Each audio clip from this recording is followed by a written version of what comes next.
नमस्कार, मैं हूं आशीष चित्रांशी और आप देख रहे हैं द न्यूज लॉन्चर। एक सीधा सवाल इस कार्यक्रम में स्पेशल कार्यक्रम है, भाऊ के साथ है। मैं सीधा सवाल करता हूं। सवाल यह है कि क्या भाजपाई अब इतने नीचे गिर गए हैं कि मृतकों के परिजनों को धमकाना शुरू कर दिया है?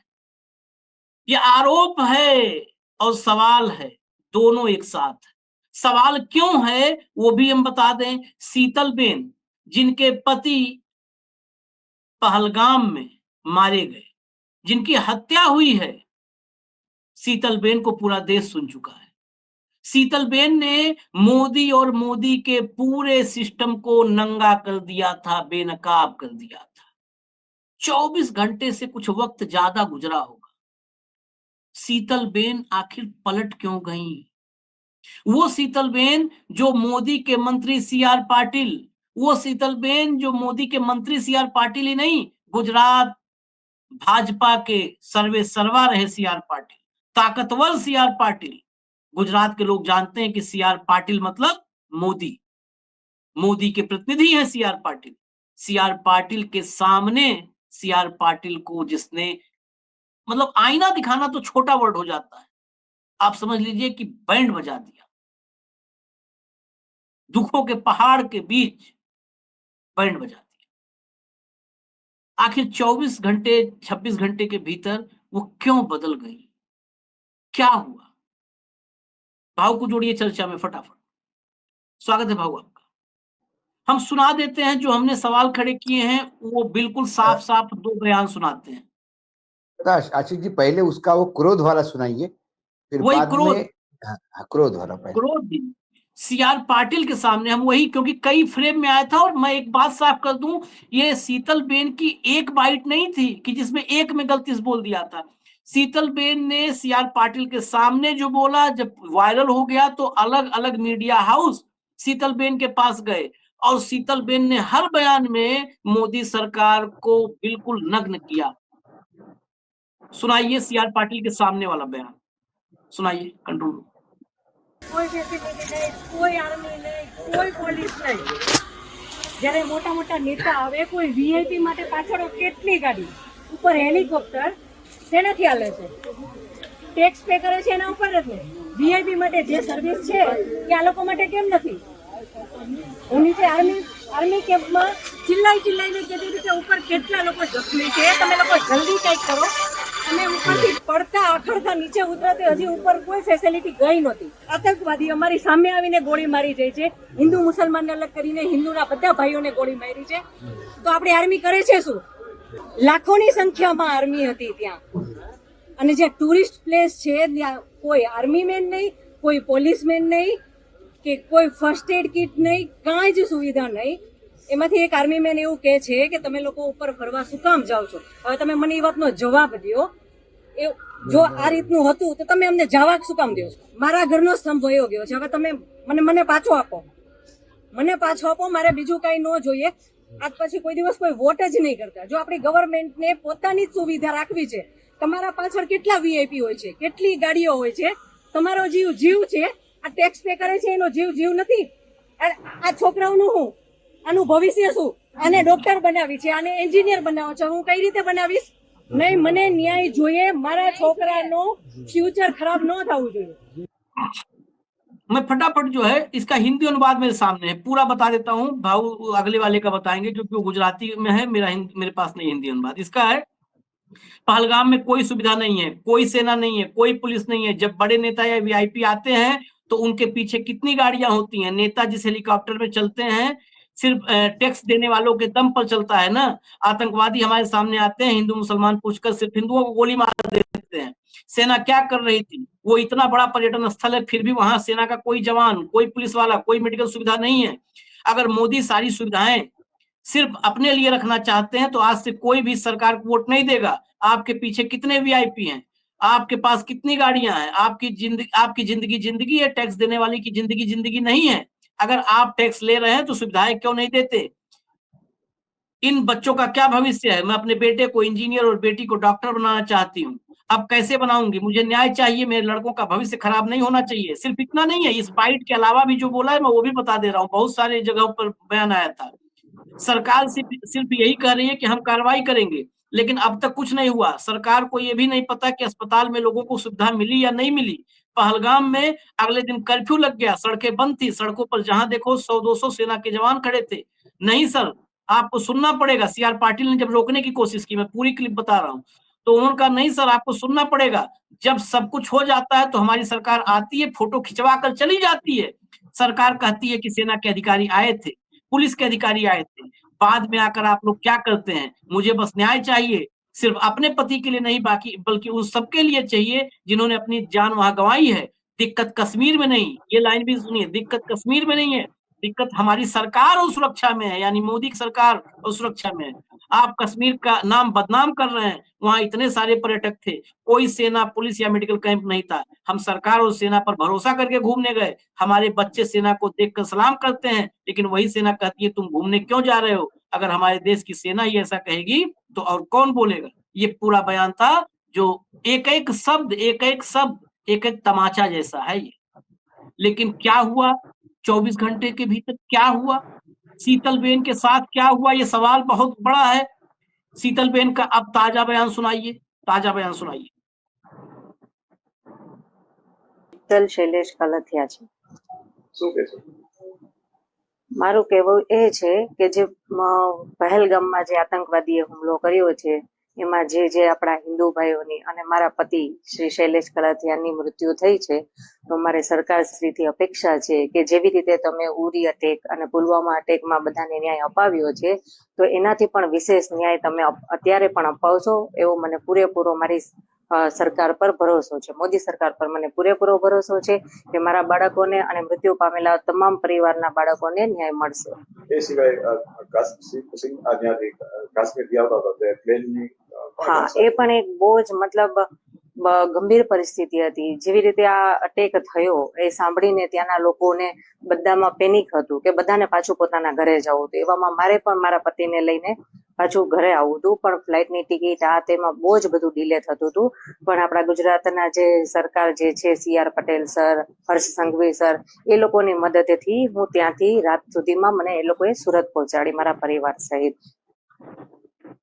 वो सीआर पाटिल, मैं इतने समझाऊं 2 लाइन। एक तो मोदी सरकार पर पूरा मैं पूरा ही भरोसा सुना है, देता हूँ। हाँ, उसने नहीं, मैं पूरा सुना देता हूँ। उसने कहा कि मैं मेरे पति के साथ मैं पहलगाम में गया, एकाएक वहां से आतंकी आए, उन्होंने मारा, स्थिति बहुत खराब थी, लेकिन मुझे विश्वास है कि हमारी मोदी सरकार हमको न्याय दिलाएगी। जो जो लोग मरे सबके साथ न्याय होगा, उन आतंकवादियों को छोड़ा नहीं जाएगा, मुझे विश्वास है इस सरकार पे। इतना बोला। उसके बाद एक्चुअली ये तो सारा CR पाटिल का खेल था। फिर उसके बाद उनको लगा कि CR का नाम ही नहीं लिया। उन्होंने कहा, फिर उसने गुजराती में बोला, फिर तुमको बाकी लोगों ने मदद की कि नहीं? उनने फिर उसको समझ में आ गया कि जो बोलना था CR पाटिल का तो नाम ही नहीं लिया बेचारी ने, जो मैं समझ सकता हूँ। फिर उसने कहा कि नहीं, वो मैं बहुत पैनिक में थी, फिर पति को लेके आना था, यहाँ से पति के शव को लेके आना था। फिर मुझे गुजरात सरकार में खासकर संघवी साहब ने, CR पाटिल साहब ने बहुत अच्छा मदद किया और वो मुझे यहाँ लेके आए, और मैं अब तब कोई शिकायत नहीं उसको। और ये सारी बातें वो किस प्रेशर में बोल रही होगी, उसको किससे बुलवाया गया होगा, उसने मीडिया के सामने नहीं, एक कैमरा लेके बीजेपी के ये IT सेल का काम होगा कि वो वीडियो रिलीज हुआ। लेकिन आशीष, मैं एक बात बता देता हूँ, वो वीडियो और इस वीडियो में भले ही 24 घंटे का डिफरेंस होगा, लेकिन गुजरात की जनता भी जानती है कि ये किस प्रेशर में लाया गया। अब मैं आपको बताता हूँ कि घटना वहां क्या क्या हुई। जो वहां जब आप यदि देख रहे हैं पूरा वीडियो, हमको बहुत कम क्योंकि कई एंगल से शूट होते, कई वीडियोस, कई चैनल वाले कई अलग अलग जगह पे खड़े हैं। यदि आप वहां देखोगे तो ये जो CR पाटिल है, CR पाटिल के साथ वहां पे मेयर साहब भी है सूरत के, दक्षेश मवानी, ये भी खड़े थे। साथ में एक पद्मश्री है सवानी, माथुर सवानी, वो भी वहां खड़े थे। और बाकी जो पटेल समाज के लोग थे, क्योंकि ये जो शैलेष कलथिया है, ये पटेल समाज का है ना। और यहाँ पे बोटाड डिस्ट्रिक्ट है, वहां पे सूरत के पास, उस बोटाड डिस्ट्रिक्ट के ध्रुपनिया गांव के वो रहने वाले हैं। इस महिला का जो वीडियो है वो गांव का वीडियो, गांव में लोग जो मृत्यु के बाद लोग बैठने आते, मिलने आते, शोक मनाने आते, उस समय का एक वीडियो है। और इसका पहले का वीडियो जब उसका आक्रोश था जो टूट पड़ा, वो है। अब उसमें हुआ क्या ये जब सीआर ये वीडियो जब वायरल हुआ और सबने उठाया इसको और पूरे इसने, तो ऊपर से बट नेचुरली डंडा होना ही है कि ये तुमने सिचुएशन कैसे नहीं हैंडल की। अब क्या है, सूरत है जो पूरा पटेलों का है, ठीक है, और पटेल में होड़ लगी हुई है कि वो मोदी और अमित शाह के नजदीक सबसे ज्यादा कौन है ये दिखाने की होड़ लगी रहती है। तो सीआर पटेल का आदेश हुआ इसको रेक्टिफाई करो। तो फिर इसमें ये पटेल समाज के जो लोग थे उनमें एक है पीपी सवानी यूनिवर्सिटी है, उसके महेश भाई सवानी, वो उसके ओनर है वो, और एक लौजी बादशाह करके है, वो एक उद्योगपति है वहां के। इन दोनों को कर दिया गया कि आप जरा सेट करो। तो फिर शायद उसके बेटे बेटे का कुछ एडमिशन का उसको कुछ ये देना होगा।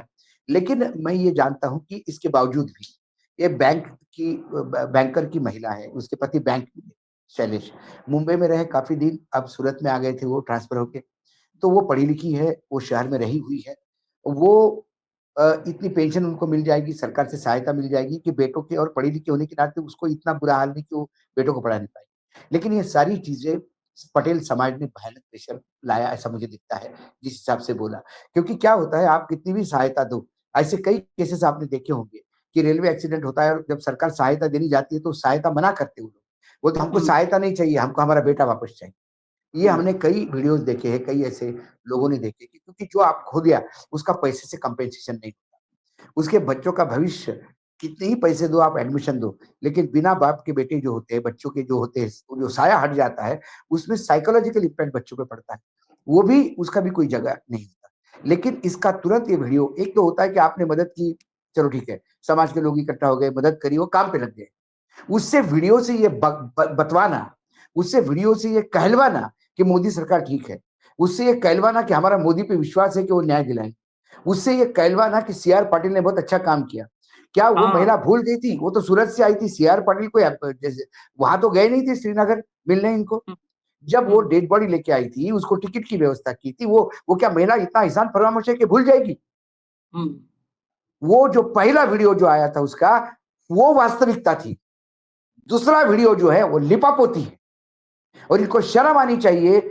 नेकी कर और दरिया में डाल कहते हैं लोग, नेकी कर और दरिया में डाल, ये सनातनी धर्म है या इतिहास से दिया हुआ दान उस हाथ को नहीं पता पड़ता।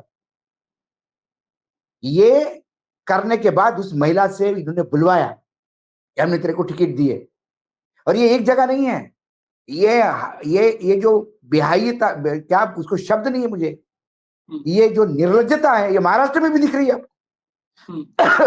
वो लोग आए तो शिंदे का एक एमएलए कहता है, अरे जिनने कभी प्लेन में नहीं बिठाए जीवन में, उनको प्लेन में बिठा के लाए हम, एहसान की इनने। वो जिनके परिवार मर गए उनको वापस लाए, तो ये इनका ये है हाल। उसके बाद शिंदे के लोग कहते हैं कि हम शिंदे साहब लेके आए, बीजेपी वाले बोलते अरे छोड़ो तुम, हम लेके आए उनको। कौन लेके आया इसका क्रेडिट लेने के लिए झगड़ा है, लेकिन सिक्योरिटी नहीं दे रहे हैं, हम इसको दे नहीं पाए, इसकी लज्जा नहीं आती इनको। इतने निर्लज्ज हो गए ये, इतने निर्लज्जता है। इस महिला के लिए आपने किया, चलो ठीक है कर दिया। कोई टेलीविजन वाला जाता, कोई बाहर का आदमी जाता, कोई रिपोर्टर जाता और पूछता कि आपका आक्रोश ठीक है, अब अपना परिवार कैसा है, तब वो कहती कि नहीं अभी सरकार ने बहुत सारी मदद की है और मेरे बच्चे का भी एजुकेशन हो गया, तब ये बात होती। लेकिन 24 घंटे के अंदर उसको स्क्रीन पे ला के बुलवाना कि मोदी सरकार पे मेरा विश्वास है कि न्याय दिलवाएगी। लेकिन सुरक्षा का जो उसने पॉइंट उठाया था कि तुम हमारे टैक्स पेयर्स के पैसे से तुम्हारी सुरक्षा होती है, लेकिन क्या तुम्हारी जान जान हमारी जान जान नहीं क्या?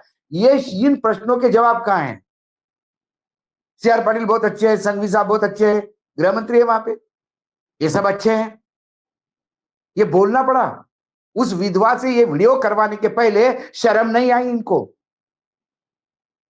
क्या इनके घर में ऐसा हादसा होता, इनकी पत्नी विधवा होती, तो क्या ये ऐसे ही करवाते उससे?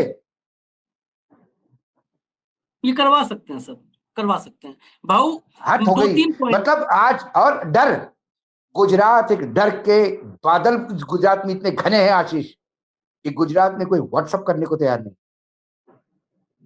और जब किसी को मैं कहता हूं, जब अहमदाबाद मैं भी जाता हूं, ऐसा नहीं, गुजरात आप जानते हो मेरा बहुत फ्रीक्वेंट विजिट है, बहुत नजदीक है गुजरात मेरे, तो मैं गुजराती, इतना गुजरात जाता हूं कि मैं गुजराती बोल भी लेता हूं, समझ भी लेता हूं। ये स्थिति है वहां पे कि बड़े बड़े लोग नहीं बोलते। और जब एक को मैंने कहा कि क्या यार तुम इतने डरपोक हो, तो उन्होंने कहा कि पांड्या जैसा आदमी जा सकता है तो हम किस खेत की मूली। जो प्रदेश का गृह मंत्री रह चुका था, जो कैबिनेट में मंत्री था, वो मॉर्निंग वॉक पे जाता है और उसके गोलियों की छलनी कर दिया जाता है उसके शरीर का गाड़ी में बैठे बैठे। जब उसका कुछ नहीं हुआ, उसको न्याय नहीं मिला, तो बाकी लोगों का क्या? आप समझ जाइए। इशारा काफी है अशोक जी, आपको नहीं होगा डर, हमको है। जब ये बातें सुनने को मिलती है तो ये बेचारी गरीब विधवा क्या करती? बोल दिया उसने, और उसने जो बोला उसके बाद फिर से उसने बीच में गुजराती में बोल के फिर उससे बुलवाया कि राज्य सरकार ने तो मदद करी, आपको ये करा। तो उसके बाद वो बोली हाँ हाँ वो प्लेन में बिठा दिया, टिकट का जुगाड़ कर दिया, और सी आर पाटिल बहुत अच्छे हैं। हाँ, नाम लेना पहले बार में भूल गई थी, लेकिन 2-3 पॉइंट अभी भी है। ये आपने कहा ना, ये तो खैर ये इसीलिए जो आपने कहा, इसीलिए मैं कहता हूँ गिद्धों की टोली। लाशों पर अगर ये सब ऐसा करेंगे तो ये गिद्ध ही कर सकता है और कोई नहीं कर सकता। गिद्ध की टोली है। 2-3 पॉइंट हैं जो फिर हम तर्क की बात करते हैं। एक तो महिला का ये बयान, कौन सा मीडिया हाउस गया था, ANI, PTI या कौन सा मीडिया हाउस गया था, प्राइवेट मीडिया हाउस, कौन सा रिपोर्टर गया था, जरा सार्वजनिक किया जाए। ये कौन गया था जिसकी ना माइक आईडी दिखी, ना माइक आईडी दिखी है, ना वो रिपोर्टर दिखा जो पीछे गुजराती में बोल रहा, मतलब रिपोर्टर है ही नहीं है ना वो तो कोई भी मैंने क्या आईडी कहा, से सवाल भी नहीं पूछा। पहली बार तो उसका एक्सटेम्पोर है कि तू बोल, ऐसा ऐसा बोल। हाँ, शुरू हो गया क्या मेरा, बोल अब। उसने बोला, उसने सी आर पाटिल का नाम नहीं लिया, तो फिर इनने फिर बोला कि नहीं स्टेट गवर्नमेंट का भी तो थोड़ा बहुत वो है, तो बोले हाँ, फिर वो बेचारी सी आर पाटिल का बोल। पहले जब वो बोलना शुरू किए, देखिए एकदम ये लाइट कैमरा एक्शन वाला है। नॉर्मली हम लोग पत्रकारिता तो हम लोग के रकम बह रही है। पहला जब कोई बोलेगा तो कुछ तो सवाल होगा। हाँ, अब क्या है, बच्चे कैसे हैं, कुछ तो पूछेगा। पहले जब वो चालू होती है कि पूरा विश्वास है मोदी सरकार में, बिना किसी सवाल के चालू। बस गलती होती है सी आर पाटिल का नाम नहीं आता है, तो फिर जो गया था इसको भी जवाबदेही देनी थी कि ले आया, मेरा नाम तो बोला नहीं। तो फिर सी आर पाटिल का नाम कि वो बोलो, तब फिर सी आर पाटिल का नाम। ऐसे जितने में तक मैं इस बात को भाव कहां से जोड़ रहा हूं, अखिलेश ने कहा था यूपी में बड़ा बवाल उस पे है क्योंकि उसका क्लिप वायरल कर रहे हैं जिसे काटते हैं। अखिलेश ने कहा कि मैं कानपुर के मृतक के यहाँ जाना चाहता हूँ, कार्यकर्ता जाएं लेकिन सावधान रहें, क्योंकि मैं एक बार गया था, एक जो है मुख्यमंत्री रहते हुए, मुख्यमंत्री था तो एक फौजी के घर गया शहादत में। वहां जब मैं पहुंचा तो अंदर संघी बैठे हुए थे, संघ के लोग बैठे थे, और वहां पर मेरे साथ क्या हुआ था वो मैं क्या बताऊं, बहुत सारे लोगों को पता है। वो घटना बड़ी वो थी, बहुत अपमानित वहां पे किया था मुख्यमंत्री रहते हुए। आज के दौर में हो जाए तो अगले दिन बुलडोजर चलवा देगा मुख्यमंत्री, बाकी कुछ होता रहे, जो भी होगा नोट और नोट का नफा नुकसान देख लेंगे। अखिलेश वहां से लौटा है, वही बात अखिलेश ने कहा, ये जितनी जितनी डेड बॉडीज आई हैं उन सबको कैप्चर कर लिया। यहाँ भी यही बात है ना, उन सबको एक कैप्चरिंग है, ये कैप्चर करके कि कहीं कोई बोल ना पाए। नहीं, डेड बॉडीज और रिलेटिव को कैप्चर करके अपने कुकर्मों पे चद्दर डालना, ये इनकी आदत हो चुकी है। जब नई दिल्ली रेलवे स्टेशन में कुंभ के टाइम पे इतनी भगदड़ हो गई, तो वो जो डेड बॉडीज थी पोस्टमार्टम करने जिस हॉस्पिटल में थी, वो हॉस्पिटल मीडिया से दूर क्यों किया गया? क्यों मीडिया की एंट्री नहीं थी वहां पे? जो उनके रिलेटिव आते थे लेने, उनको बोला कि ये तुम्हारी डेड बॉडी और ये 15 लाख रुपए कैश। पहली बार कैश लो, चुप रहो चुप रहो चुप रहो, किसी को बोलना मत, पीछे के दरवाजे जाओ, पीछे के दरवाजे जाओ। ये अपने कुकर्मों पे डाल देगा कपड़ा। क्या क्या मीडिया से छुपाना था? क्या छुपाना था? सिपाही लगाए, क्या मीडिया से छुपाना था? डेड बॉडी लोग लेके जा रहे हैं, लोगों से बात करने दो। ये सूचनाओं को रोकते हैं, ये सच्चाई को रोकते हैं और झूठ परोसते हैं। उन्होंने सच्चाई उस महिला ने बोल दी, वो उसकी पीड़ा थी, वो पीड़ा पूरे देश की पीड़ा है, वो 28 परिवार की पीड़ा नहीं है, क्योंकि वो 28 लोग इस देश के पुत्र थे। 143 करोड़ के परिवार है ये देश। बोलते हैं ना प्रधानमंत्री कि मेरा परिवार तो 143 करोड़ का है, तो आपसे 143 करोड़ के घर में 27 लोगों की 28 लोगों की हत्या हुई है। आपकी आंखों में पानी नहीं आता? आप दूसरे दिन ठहाके लगा रहे नीतीश कुमार के साथ, आप रैली में जाते हैं। शर्म, थोड़ी सी निर्लज्जता। और किसी का क्रोध आता है तो उस क्रोध को कम से कम एक्सेप्ट करिए, क्रोध को झेलना सीखिए। सिर्फ अपने आप को अविनाशी बोलने से अविनाशी नहीं होता, शंकर जैसा कंठ में विष को धारण करना सीखिए। आलोचना भी सुननी चाहिए। वो आलोचना से इतने प्रताड़ित हो गए कि तुरंत उसे बोला कि ये बोल, शर्म आनी चाहिए। किसी विधवा को आप प्रेशर देके बुलवाते, निर्लज्जता का अमृतकाल चल रहा है बोलते हैं, लेकिन निर्लज्जता से भी ज्यादा बेहाई हो गई। नहीं, ये घिन आती वीडियो, है ऐसे राजनीति पे। इसमें कोई दो राय नहीं है, कोई दो राय नहीं है। इस पर अगर कहीं मतलब कोई भी तर्क पर बहस करना चाहे, ये वीडियो स्क्रिप्टेड है, इसमें कोई दो राय नहीं है। और कैसे मतलब एक लखनऊ, एक कानपुर से एक वो लेकर के आतंकी, एक वो आतंकी जिन्होंने उसके पति को मारा, शैलेश जी को मारा, हम्म, वो आतंकी तो इसके कोई नहीं थे। हाँ, कौन थे उसके? शैलेश जी की डेथ हो गई थी, इसके लिए केंद्र सरकार जिम्मेदार है। जम्मू सरकार, जम्मू कश्मीर की सरकार, केंद्र सरकार के शासन है वहां पे, वो जिम्मेदार है, सुरक्षा नहीं दे पाए। लेकिन ये तो अपने लोग हैं। उसकी अपने पीड़ा तो को सुनने के बजाय उसके मुंह से कहलवाते हो कि सब कुछ ठीक है। ये तो अपने लोग थे। ये तो उन आतंकियों से भी ज्यादा आतंकी है, बड़े आतंकी हैं। आदमी की आत्मा कुचलना इसको कहते हैं, आत्मा कुचल देना। कि अगर आत्मा पीड़ित है, अंदर से किस कोफ्त है, पीड़ा से, किस पीड़ा से वो बहन बोली होगी, मैं जानता हूं किस पीड़ा से और बोली। अभी अभी क्या सोच रही होगी, कि क्या सोच रही होगी कि हम कहाँ रह रहे हैं, कहाँ रह अरे रही हूं मैं भैया, अपने रहना बच्चों के है, साथ, क्या? देखो बच्चों के साथ रहना है, उसकी मजबूरी है, गुजरात है वो। और गुजरात में यदि जिंदा रहना है तो मोदी मोदी कहना होगा। वहां जिंदा रहने का पासवर्ड है नरेंद्र मोदी जिंदाबाद। नहीं, अभी बंगाल का दिखाई जहां बड़े बड़े धाकड़ पॉलिटिशियन निपटाए गए, केशु भाई पटेल हतप्रत होकर मृत्यु प्राय हो गए, वाघेला ठिकाने पे लगा दिए गए, संजय जोशी वनवास में भेजे गए। उसके सामने ये परिवार क्या है आशीष, क्या है? मैं अभी चलते चलते एक क्लिप दिखा देता हूँ, बंगाल वाली दिखाइए, कैसे हुआ था शुभेंदु अधिकारी। ये विपक्ष में है या सत्ता में, सब जगह इनका रुख यही है, देखिए। আপনি বলুন, আপনি ছিলেন, আপনি বলুন হিন্দু বলে মেরেছে, বলুন কাল রাতে আমাকে বলেছেন হিন্দু বলে মেরেছে, হিন্দু বলে মেরেছে, বলুন বলুন আপনি।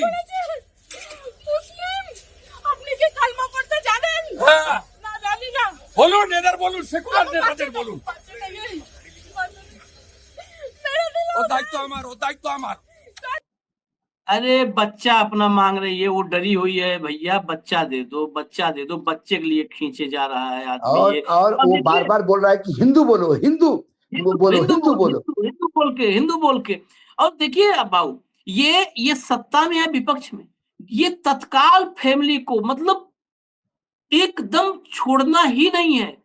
जब तक सब शांत ना हो जाए, तब तक नहीं छोड़ना है फैमिली को। फैमिली तो तत्काल, फैमिली अरे तत्काल। भाई, आप उसको मतलब कई इमोशनली बार, आप अपने मतलब कब्जे ये में लो, हंसी आने वाली बात नहीं फिनांशियली। आशीष जी। अरे कुंभ में जो शहीद हो गए 30, उनकी सूची तक नहीं आ पाई, हाँ हाँ, डेथ सर्टिफिकेट भी नहीं चाहिए। मिला, ना मुआवजा मिल रहा है। बड़ी विचित्र स्थिति, मतलब कैसे भी, चाहे इमोशनली उनको कैप्चर कर लो, फिजिकली कर ये लो, पाप कहाँ फिनांशियली कर भरेंगे लो, ये? या ये धमकी दे। पाप कहाँ, ये पाप कहाँ भरेंगे ये? कहाँ भरेंगे पाप ये? नहीं, ये तो पाप भर नहीं पाएंगे, इनके पाप से तो महासागर भर जाएंगे। ये सीआर पाटिल को, या ये जो भी गया था ये यहाँ पर रिकॉर्ड करने, उसको आना चाहिए कि मैं राइटर्स से था, या जो है अल जजीरा से था, न्यूयॉर्क टाइम्स से था, बीबीसी से था, आज तक से था, कहाँ का वो रिपोर्टर था जो गया कैप्चर करने, उसकी आईडी कैमरा, उसको आना चाहिए, बताना चाहिए कौन था। भाई राइटर्स आया, हो सकता है रिपोर्टर हम लोग नहीं जानते हो, वो पहली बार बताया हो कि बिना मैं सवाल ही नहीं पूछूंगा, अपने आप बोल देना, अपने आप बोल देना, चालू हो जाना।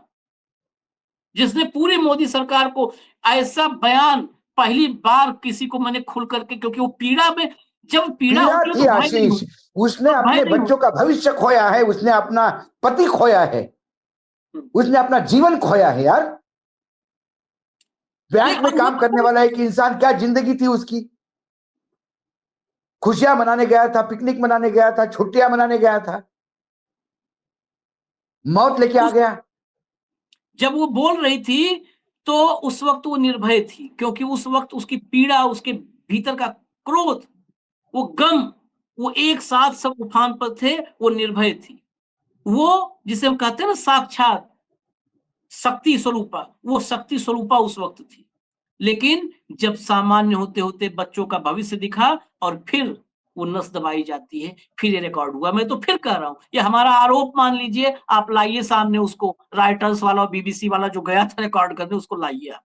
लाइए, ये जो है आईटी सेल वाले रिकॉर्ड करके घर में कि ऐसा बोल दो। ये घर-घर में 1 करोड़ 143 करोड़ लोगों को धमका करके नहीं रख सकते हैं आप लोग, अगर लगता है आप लोग को। खैर, इजाज़त दीजिए, ये खबर मैं तो अभी निवेदन करता हूँ कि हम चला रहे हैं, ये देश भर के मीडिया चलाना चाहिए, देश भर की मीडिया को चलाना चाहिए।